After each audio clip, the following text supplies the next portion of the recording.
Hello, good morning, जोहार, मैं संजय और आप देख रहे हैं न्यूज झारखंड। चलिए जानते हैं झारखंड की आज की 25 मुख्य बड़ी खबरों को। लड़कियों ने लहराया परचम, कॉमर्स में सृष्टि और आर्ट्स में कशिश बनी टॉपर। झारखंड एकेडमिक काउंसिल यानी जैक बोर्ड ने 12वीं कॉमर्स और आर्ट्स का रिजल्ट घोषित कर दिया है। इस बार सभी विद्यालयों का परिणाम बेहद अच्छा रहा है। तय समय के अनुसार 3:30 बजे जैक बोर्ड अध्यक्ष डॉक्टर अनिल कुमार महतो ने 12वीं कॉमर्स और आर्ट्स का रिजल्ट जारी किया। बता दें कि इस बार आर्ट्स में कशिश परवीन ने 469 अंक के साथ पहला स्थान, दीक्षा साहू ने 465 अंक के साथ दूसरा स्थान, जबकि सुधांशु कुमार ने 464 अंक के साथ तीसरा स्थान प्राप्त किया है। वहीं कॉमर्स में उर्सलाइन इंटर कॉलेज रांची की सृष्टि कुमारी ने 480 अंक प्राप्त कर पहला स्थान प्राप्त किया है। वहीं महवीस परवीन ने 479 अंक के साथ दूसरा और रिया कुमारी, प्रियंका कुमारी, रिया केसरी और सृष्टि कुमारी ने 475 अंक के साथ तीसरा स्थान प्राप्त किया है। जैक बोर्ड परीक्षा में दोनों ही संकायों में बेटियों ने ही बाजी मारी है। जैक बोर्ड अध्यक्ष डॉक्टर अनिल कुमार महतो ने उत्तीर्ण होने वाले सभी छात्र छात्राओं को शुभकामनाएं दी है। उन्होंने कहा है कि हमारे छात्र छात्राएं लगातार बेहतर प्रदर्शन कर रहे हैं। आपको बता दें कि इंटर आर्ट्स में 95.9% बच्चे, जबकि इंटर कॉमर्स में 88.60% बच्चों ने सफलता पाई है। इंटर आर्ट्स कॉमर्स परीक्षा में पास होने वाले स्टूडेंट्स को सीएम हेमंत सोरेन ने दी बधाई। Jharkhand academic council JAC board ने मंगलवार को इंटर आर्ट्स और कॉमर्स का परीक्षा परिणाम जारी कर दिया। कक्षा 12वीं कॉमर्स में 88.60% और आर्ट्स में 95.9% छात्र सफल हुए हैं। इसको लेकर सीएम हेमंत सोरेन ने परीक्षा में उत्तीर्ण होने वाले सभी छात्र छात्राओं को बधाई दी है। उन्होंने ट्वीट करते हुए कहा है कि सभी को हार्दिक बधाई, शुभकामनाएं और जोहार। आप सभी का भविष्य उज्जवल हो, यही कामना करता हूं। इस अवसर पर सभी अभिभावकों और शिक्षकों को भी हार्दिक बधाई। मैट्रिक व इंटर के टॉप 3 विद्यार्थियों की कॉपी वेबसाइट पर जारी करेगा जैक। झारखंड बोर्ड के वैसे विद्यार्थियों की कॉपी को झारखंड एकेडमिक काउंसिल की वेबसाइट पर अपलोड किया जाएगा जिन्होंने मैट्रिक या इंटर में टॉप किया है। जैक अध्यक्ष अनिल कुमार महतो ने मंगलवार को इंटर आर्ट्स और कॉमर्स का रिजल्ट जारी करने के बाद यह जानकारी दी। उन्होंने बताया कि 10वीं और 12वीं बोर्ड के टॉप 3 स्टूडेंट्स की कॉपी को वेबसाइट पर अपलोड किया जाएगा। इस साल करीब 7.5 लाख स्टूडेंट्स ने मैट्रिक और इंटर की परीक्षा दी है। इंटर कॉमर्स में इस साल 88.60% और इंटर आर्ट्स में 95.97% स्टूडेंट्स पास हुए हैं। सुरक्षा बलों के खिलाफ नक्सलियों की साजिश फिर नाकाम। सर्च ऑपरेशन में जंगल से 11 आईडी बम बरामद। झारखंड के पश्चिमी सिंहभूम में जिला पुलिस व सुरक्षा बलों ने मंगलवार को एक बार फिर नक्सलियों द्वारा सुरक्षा बलों को नुकसान पहुंचाने के लिए बिछाए गए 11 आईडी बम को बरामद कर उनके मंसूबे पर पानी फेर दिया है। सुरक्षा बलों ने नक्सलियों के खिलाफ चलाए जा रहे अभियान के क्रम में टोंटो थाना अंतर्गत तुम्बाहाका गांव के आसपास जंगली व पहाड़ी क्षेत्रों में नक्सलियों द्वारा पूर्व में लगाए गए 5 व गोयलकेरा थाना क्षेत्र के माराधीरी, हाथीबुरु, मेराल गढ़ा व छोटा क्वीड़ा से 6 आईडी बम बरामद किया है। रास्ते में गड्ढा कर लोहे की रोड और काफी संख्या में तीर लगे 4 स्पाइक होल भी बरामद किया है। ये जानकारी पुलिस अधीक्षक आशुतोष शेखर ने दी है। 1 जून को दिल्ली के सीएम अरविंद केजरीवाल का झारखंड दौरा। पार्टी के लिए 2024 की बनाएंगे रणनीति। हेमंत सोरेन से भी करेंगे मुलाकात। दिल्ली के मुख्यमंत्री अरविंद केजरीवाल 1 जून को 1 दिवसीय दौरे पर रांची आ रहे हैं। प्रस्तावित दौरे में सीएम अरविंद केजरीवाल झारखंड के मुख्यमंत्री हेमंत सोरेन से भी मुलाकात करेंगे। साथ ही पार्टी पदाधिकारियों के साथ बैठक करेंगे। आपके झारखंड मीडिया प्रभारी सईद अख्तर ने जानकारी देते हुए कहा है कि अरविंद केजरीवाल जी के कार्यक्रम को लेकर तैयारियां शुरू हो गई है। इस वजह से गुरुवार को राजभवन के समक्ष प्रस्तावित धरना कार्यक्रम को भी स्थगित करते हुए पार्टी नेता और कार्यकर्ता तैयारी में जुट गए हैं। दिल्ली के मुख्यमंत्री अरविंद केजरीवाल का झारखंड की धरती पर आगमन को पार्टी कार्यकर्ता भव्य बनाएंगे। माना जा रहा है कि इस दौरे में झारखंड और बिहार में पार्टी की मजबूती को लेकर चर्चा होगी और 2024 के चुनाव को लेकर पार्टी कार्यकर्ताओं को होमवर्क देने का काम सीएम अरविंद केजरीवाल करेंगे। वहीं मिशन 2024 की तैयारियों में गोलबंद हो रहे हैं विपक्ष।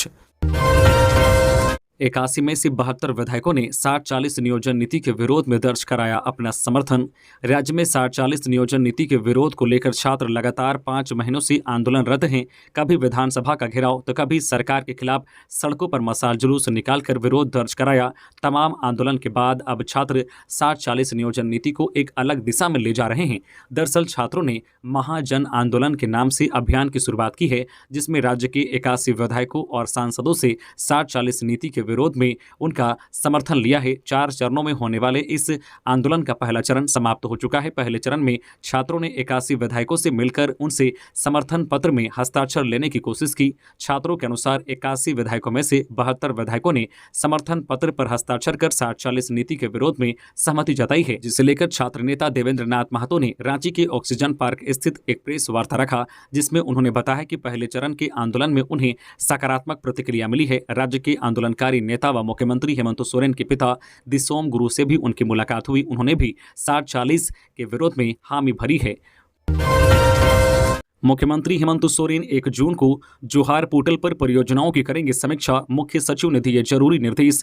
मुख्यमंत्री हेमंत सोरेन 1 जून को जोहार पोर्टल पर अपलोड झारखंड की महत्वपूर्ण परियोजनाओं की प्रगति की समीक्षा करेंगे। इस संबंध में राज्य के मुख्य सचिव सुखदेव सिंह ने सभी विभागों के अपर मुख्य सचिव, प्रधान सचिव, सचिव और विभाग के अध्यक्षों को पत्र लिखा है। पत्र के माध्यम से सभी विभागों को अपने विभाग से संबंधित सभी परियोजनाओं की प्रगति को जोहार पोर्टल पर अपलोड करने का समय दिया है। आर्ट्स में कशिश परवीन ने लहराया परचम। 469 अंक के साथ बनी स्टेट टॉपर। झारखंड अधिविद्या परिषद जैक ने मंगलवार को 12वीं कॉमर्स और आर्ट्स स्ट्रीम का रिजल्ट घोषित कर दिया। इंटर आर्ट्स में लड़कियों का दबदबा रहा। टॉप 10 में कुल 22 विद्यार्थी शामिल हैं, जिसमें 16 लड़कियां हैं। कतरासगढ़ की कशिश परवीन 469 अंक लाकर स्टेट टॉपर बनी हैं। वह कतरासगढ़ की डीएवी प्लस हाई स्कूल की स्टूडेंट्स है। वहीं लोहरदगा से दीक्षा कुमारी सेकेंड टॉपर हुई है। आर्ट्स में रांची के सुधांशु कुमार ने तीसरा रैंक पाया है। लोहरदगा एसपी ने 10 दारोगा सहित 50 पुलिस पदाधिकारियों का किया तबादला।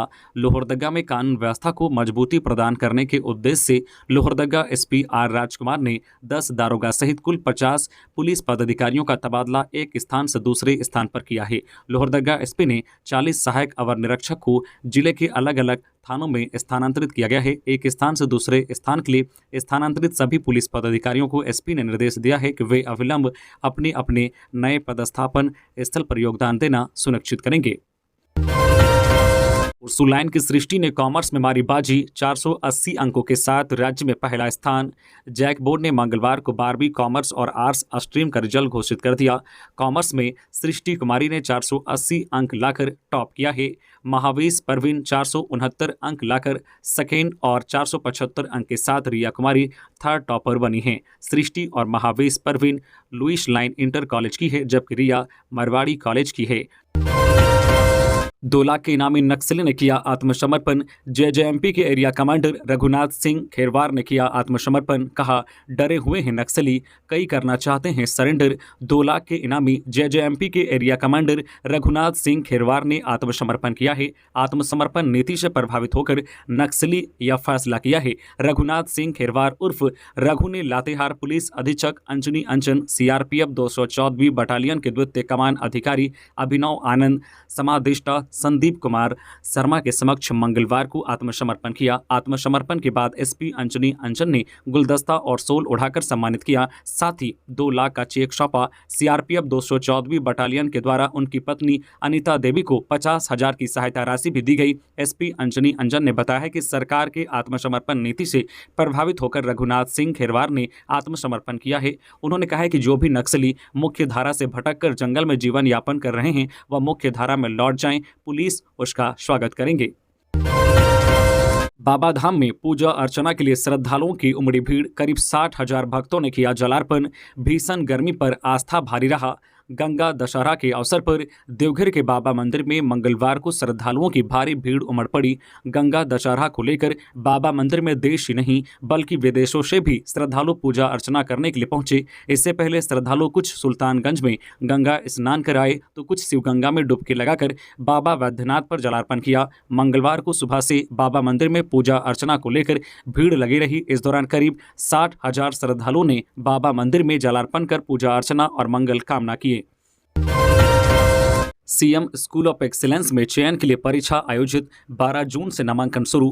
रांची सहित राज्य भर में मंगलवार को सीएम स्कूल ऑफ एक्सीलेंस में नामांकन के लिए चयन परीक्षा आयोजित हुई। प्रथम मेधा सूची का प्रकाशन 7 जून को किया जाएगा। इस सूची के आधार पर 12 जून से नामांकन शुरू होगा। बताते चले कि झारखंड सरकार द्वारा शुरू किए गए सीबीएसई संबद्धता प्राप्त 80 उत्कृष्ट विद्यालयों नामांकन के लिए कुल 11,986 सीटें हैं। इसकी तुलना में 41,330 आवेदन जमा हुए थे। इसी सत्र से पढ़ाई शुरू होनी है।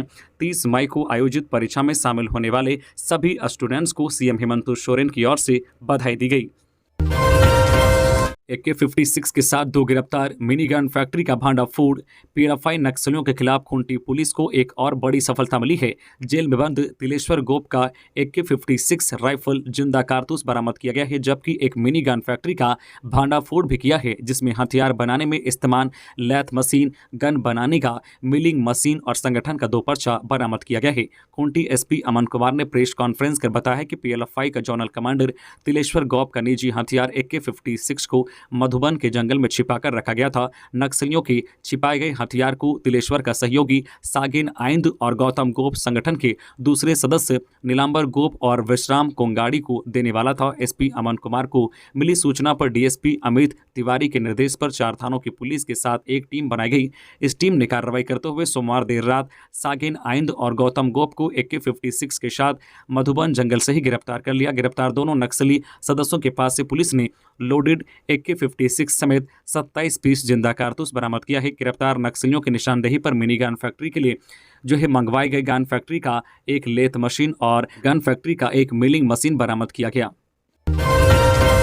सीएम हेमंत सोरेन से सीआईआई के एसके बेहरा ने की शिष्टाचार मुलाकात। मुख्यमंत्री हेमंत सोरेन से मंगलवार को Confederation of Indian Industries CII के ईस्टर्न रीजन के deputy vice chairman SK Behera Jamshedpur ने शिष्टाचार मुलाकात की। यह मुलाकात रांची के कांके रोड स्थित सीएम आवास कार्यालय में हुई। मुलाकात के दौरान सीएम और एसके बेहरा के बीच राज्य में उद्योग के विकास और निवेश पर चर्चा हुई। साहिबगंज में गंगा दशहरा पर मां के साथ स्नान के लिए गई बच्ची नदी में डूबी। काफी खोजबीन के बाद निकाला जा सका शव।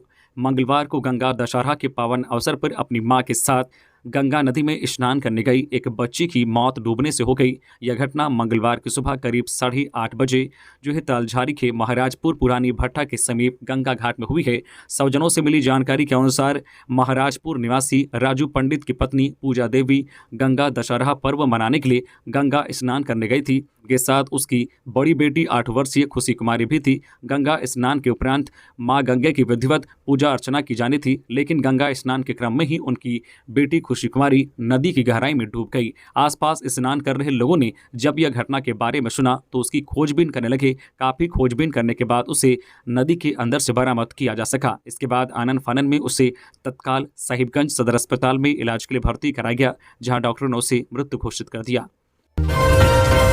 धनबाद हादसे की जांच के लिए रेलवे ने गठित की कमेटी, तो पुलिस ने रेलवे विकास निगम और साइट इंचार्ज पर दर्ज की एफआईआर। धनबाद गोमो रेल मार्ग पर निश्चितपुर में रेलवे फाटक के पास पोल लगाने के दौरान उसकी ओवरहेड तार से सट जाने से सुपरवाइजर समेत 6 की मौत मामले में रेलवे ने 4 सदस्यीय जांच कमेटी का गठन किया है। वहीं रामकनाली ओपी की पुलिस ने इस मामले में रेलवे और ठेकेदार के विरुद्ध गैर इरादतन हत्या का केस दर्ज किया है। ओपी के सहायक अवर निरीक्षक अमित कुमार की शिकायत पर रेल विकास निगम लिमिटेड RVNL और ठेके पर काम कर रही कंपनी के साइड इंचार्ज के खिलाफ एफआईआर दर्ज की गई है। पुलिस ने मामले की छानबीन शुरू कर दी है।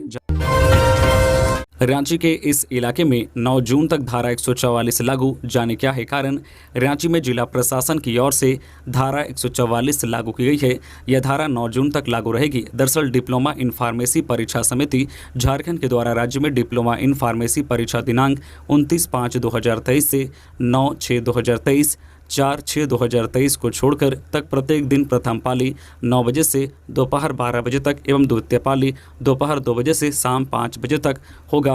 परीक्षा केंद्र YBN यूनिवर्सिटी राजा उलातू नामकुम रांची में ही कदाचार मुक्त वातावरण में परीक्षा का आयोजन हो, इसके लिए परीक्षा केंद्र के 200 मीटर की परिधि में निषेधाज्ञा जारी की गई है। खूंटी में कार से 106 किलो गांजा बरामद, 2 गिरफ्तार। जिला पुलिस ने सोमवार को जरियागढ़ थाना क्षेत्र के नगड़ा गांव के पास एक कार से 1 क्विंटल 6 किलोग्राम गांजा बरामद किया है और वाहन पर सवार 2 आरोपितों को गिरफ्तार किया है। गिरफ्तार आरोपितों में हजारीबाग जिला के इचाकगिरी टोली गांव निवासी छोटन पासवान का पुत्र नागेंद्र कुमार पासवान उर्फ शुभम पासवान है और इचाक लोहार टोली के रेवा यादव का पुत्र सुजीत कुमार यादव शामिल हैं। मंगलवार को एसपी अमन कुमार ने प्रेस कॉन्फ्रेंस कर मामले की जानकारी दी। परिजनों में खुशी, इंटर कला की परीक्षा में लोहरदगा की बेटी दीक्षा साहू राज्य में बनी second topper. Jharkhand academic council द्वारा आयोजित इंटर कला आर्ट्स की परीक्षा में लोहरदगा शहरी क्षेत्र के मिशन चौक की रहने वाली MLA कॉलेज की छात्रा दीक्षा साहू ने पूरे राज्य में दूसरा स्थान प्राप्त कर सफलता अर्जित की है। इस सफलता से छात्रा दीक्षा ने परिवार सहित जिले का नाम रोशन किया है। दीक्षा के पिता ओम प्रकाश साहू सब्जी व्यवसायी हैं, जबकि माता नीलम देवी गृहिणी हैं। दीक्षा फिलहाल रांची में CUT की परीक्षा में शामिल होने के लिए गई हुई थी। वे परीक्षा देने के बाद अपनी बुआ के घर में थी। इसी दौरान उसे यह जानकारी मिली कि उसने इंटर कला में पूरे राज्य में दूसरा स्थान प्राप्त किया है। सफलता से उसका पूरा परिवार काफी खुश है। दीक्षा ने अपनी सफलता का श्रेय अपने माता पिता और गुरुजनों को दिया है। PLFI सुप्रीमो दिनेश गोप को NIA कोर्ट में किया गया पेश, न्यायिक हिरासत में भेजा गया। PLFI सुप्रीमो दिनेश गोप से 8 दिनों की पूछताछ के बाद मंगलवार को NIA कोर्ट में पेश किया गया। दिनेश के साथ उसकी निशानदेही पर बरामद किए गए गोली व अन्य सामान भी कोर्ट में प्रस्तुत किया गया। इसके बाद कोर्ट ने दिनेश गोप को न्यायिक हिरासत में भेज दिया है। मालूम हो कि 22 मई को NIA की विशेष अदालत में दिनेश गोप को पेश किया गया था, जिसके बाद उसे 8 दिनों की रिमांड पर कोर्ट ने भेज दिया था। इस रिमांड की अवधि 30 मई को पूरी हो गई। बताया जा रहा है कि दिनेश गोप ने पूछताछ में कई खुलासे किए हैं। PLFI सुप्रीमो दिनेश गोप की निशानदेही पर 15 किलो के 2 केन बम हुए बरामद। सिमडेगा के बानो प्रखंड के महाबुआंग थाना के महुआ टोली जंगल के मनसा पहाड़ से NIA और महाबुआंग पुलिस ने 2 केन बम बरामद किया है। PLFI सुप्रीमो दिनेश गोप की निशानदेही पर 15 किलो के 2 केन बम बरामद हुए हैं। BDO बानो यादव बैठा की उपस्थिति में बम निरोधक दस्ता ने बम को डिस्फ्यूज किया है। बताते चले कि NIA की टीम ने PLFI सुप्रीमो दिनेश गोप को रिमांड पर लेकर पूछताछ की। सिमडेगा जिला के बानो प्रखंड महाबुआंग थाना क्षेत्र में दूसरे दिन भी छापेमारी किया। इसके तहत मंगलवार को महाबुआंग थाना क्षेत्र के महुआ टोली से 1.5 किलोमीटर दूर मनसा जंगल के पहाड़ पर छापेमारी किया गया व 2 15 किलो का केन बम बरामद किया। रांची विश्वविद्यालय के ग्रामीण क्षेत्र के डिग्री कॉलेजों में इंटर की पढ़ाई शुरू करने की मांग अखिल भारतीय विद्यार्थी परिषद रांची ग्रामीण के एक प्रतिनिधि मंडल ने मंगलवार को रांची विश्वविद्यालय के कुलपति डॉक्टर अजीत कुमार सिन्हा को 3 सूत्री मांगों को लेकर एक ज्ञापन सौंपा। इसमें विद्यार्थियों ने इंटरमीडिएट में एक सत्र में माध्यमिक पास सभी छात्र छात्राओं का नामांकन लेने, विगत कई वर्षों से लंबित पड़े PhD के लिए प्रवेश परीक्षा आयोजित करने की मांग की। स्नातक और स्नातकोत्तर में चांसलर पोर्टल के माध्यम से भी सभी छात्र छात्राओं का नामांकन लेने की बात कही। जनता दरबार में DC ने लोगों की सुनी समस्या। पलामू DC आंजनेयुल दोर्डे ने 30 मई मंगलवार को समाहरणालय स्थित अपने कार्यालय कक्ष में जनता दरबार का आयोजन किया, जिसमें लोगों ने भूमि सीमांकन, भूमि विवाद, राशन, अवैध कब्जा आदि समस्याओं को DC के सामने रखा। इस दौरान DC सभी की समस्याओं से अवगत हुए। इसके साथ ही उन्होंने इसके निष्पादन के लिए संबंधित पदाधिकारियों को निर्देश दिया। गिरिडीह में नाबालिग संग दुष्कर्म के बाद हत्या का मुख्य आरोपी कैप गया जेल, 2 साथियों की तलाश तेज। नाबालिग छात्रा संग दुष्कर्म के बाद हत्या के आरोप में बिरनी के थोरिया निवासी मोहम्मद कैप को बिरनी थाना पुलिस ने गिरफ्तार कर जेल भेज दिया है, जबकि इस कांड के 2 अन्य आरोपी आसिक अंसारी और फारूक अंसारी फरार हैं। कैप को जेल भेजने की पुष्टि DSP मुख्यालय संजय राणा ने की है। उन्होंने बताया है कि कैप की निशानदेही पर कांड से संबंधित मोबाइल को जब्त किया गया है। आपको बता दें कि सोमवार को बिरनी थाना इलाके के थोरिया स्थित एक कुआं से दूसरे गांव की नाबालिग लड़की को गांव वालों ने निकाला था। लड़की को कुआं से निकालने के बाद उसके परिजनों को सुपुर्द किया गया। हालांकि थोड़ी देर बाद लड़की की मौत हो गई। घटना के बाद परिजनों ने पुलिस को बताया कि उसकी बेटी को रविवार की मध्यरात्रि थोरिया के मोहम्मद कैफ और उसके साथियों ने अपहरण कर लिया। इसके बाद उसकी बेटी के साथ गलत किया गया। घटना को अंजाम देने में मोहम्मद कैफ का सहयोग उसके दोस्त आसिक अंसारी और फारूक अंसारी ने किया है। इस शिकायत के बाद पुलिस ने शव का पोस्टमार्टम कराया। वही मोहम्मद कैफ को गिरफ्तार किया गया।